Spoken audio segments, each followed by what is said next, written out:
आज देश इस वक्त सुन रहा है आपको।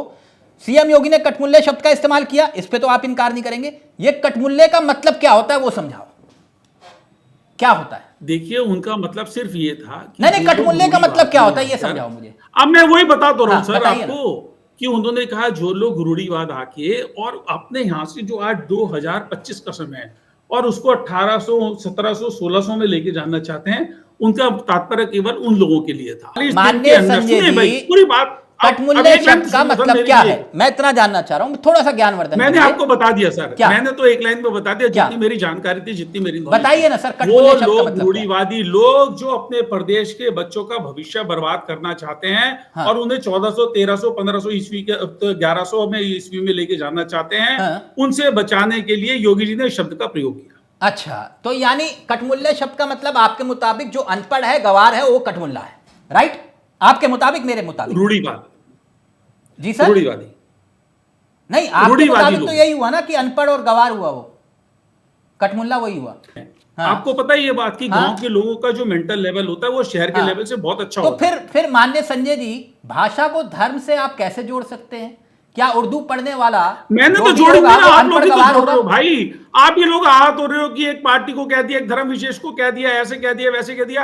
अरे भाई, हम सब लोग तो एक ही लोग हैं। उन लोगों से बचाना चाहते हैं अपने प्रदेश को, भाषा को कैसे आप भविष्य को, इसलिए दिया। आप लोग बिना बात के आहत हो रहे हो। सवाल मेरा ये है कि बटेंगे तो कटेंगे, ठीक, उसकी अपार कामयाबी के बाद जो है अब कटमुल्ला शब्द इजाद हुआ, तो आपको भी बधाई हो उसके लिए संजय जी।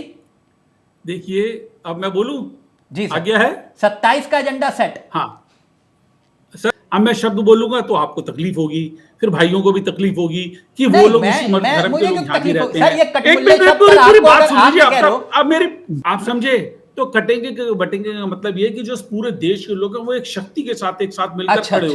अगर हम हटेंगे तो आज आप हमारा देश देखो ना कहां तक चला गया, तो उसमें क्या बुराई है बताइए आप, उसमें कहां दिक्कत है आप?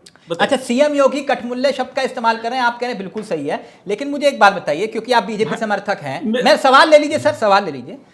लव जिहाद, लैंड जिहाद, थूक जिहाद, बटेंगे कटेंगे, अब कटमुल्ले का आविष्कार, ठीक, आपको लगता है कि 27 में फायदा होगा जो लकीर खींचने की कोशिश कर रहे हैं आप कटमुल्ला शब्द बोल के सदन के भीतर? ये राजनीतिक, ये जो राजनीतिक शब्दों का जो मीनिंग निकालते हैं ना लोग नए नए तरीके से, हाँ? उससे किसी को नहीं फायदा होता। नहीं होता जी। आप तो बीजेपी समर्थक हैं, तो जो उर्दू पढ़ेगा सीएम योगी के मुताबिक, मैं नहीं कह रहा, जो उर्दू पढ़ेगा वो कटमुल्ला हो जाएगा, राइट?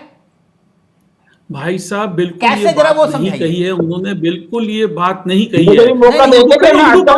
Alok ji please. तो संजय जी मुझे आप विस्तार से समझाइए, जो उर्दू पढ़ेगा वो कटमुल्ला हो जाएगा, कैसे जरा ये समझाइए, कैसे जो उर्दू पढ़ेगा वो कटमुल्ला हो जाएगा, कैसे? योगी जी ने ये बिल्कुल नहीं कहा कि जो उर्दू पढ़ेगा वो कटमुल्ला हो जाएगा। फिर क्या कहा? उन्होंने ये कहा, और बात भाई आप देखो पूरी बात सुनने के लिए, नहीं गुस्सा मत होइए, मैं पूछ रहा हूं आपसे। उर्दू के साथ साथ बाकी भाषाएं, मैथ्स, साइंस, इंग्लिश, अंग्रेजी जो कोर्स है वो भी तो पढ़ने चाहिए।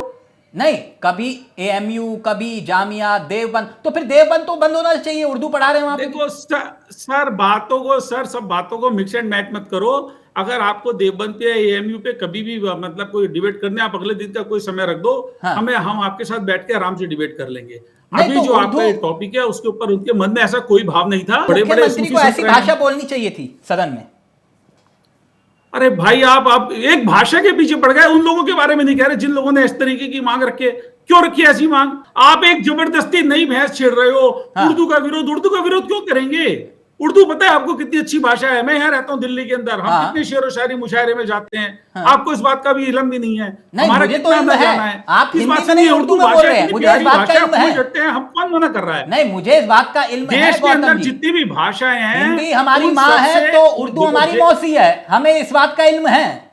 अरे कौन मना कर रहा है भाई? किसने मना किया आप बताओ? योगी जी ने मना किया कि उर्दू मत पढ़ो? ये हिंदी की पहली कविता किसने लिखी थी वो पूछ रहे हैं, लाइव में कमेंट आया संजय जी आपके लिए, कह रहे हैं कि जरा बता दीजिए हिंदी की पहली कविता। कालिदास जी, जिन्होंने सबसे पहला नाट्य लिखा था संस्कृत के अंदर, कालिदास जी पहली कविता।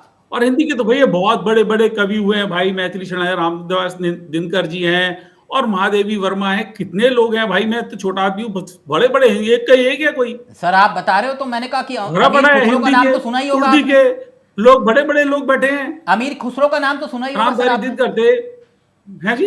अमीर खुसरो, महादेवी वर्मा है, कितने बड़े बड़े लोग हैं। अमीर खुसरो का नाम नहीं सुना सर आपने? अमीर खुसरो साहब हमने बहुत सुना है अमीर खुसरो के बारे में, सूफी के बड़े गायक रहे हैं, बहुत बड़े सूफी अच्छा, संत रहे हैं, और उसके बारे में मेरे को इतनी ज्यादा जानकारी नहीं है, लेकिन सुधांशु जी त्रिवेदी कई बार बता चुके हैं अमीर खुसरो के बारे में। अच्छा, अमीर खुसरो जी का नाम लेने में इन्हें शर्म आ रही है, संकोच कर रहे हैं। इतिहास पढ़ा नहीं, भूगोल पढ़ा नहीं। भाई भारत पहली कविता, हिंदी कविता कवि अमीर खुसरो साहब ने लिखी। बात इस बात की है कि प्रदेश के मुख्यमंत्री ने जो बयान दिया, जो उर्दू पढ़ेगा वो ये बनेगा, मैं वो शब्द कह भी नहीं सकता क्योंकि मेरी संस्कृति नहीं है, मेरी आइडियोलॉजी नहीं है, वो शब्द मेरे मुंह से निकलेगा ही नहीं। अकबर इलाहाबादी ने क्या कहा था? बहुत खूब कहा था। उर्दू और हिंदी में फर्क इतना है कि हम देखते हैं ख्वाब, वो देखते हैं सपना। नहीं,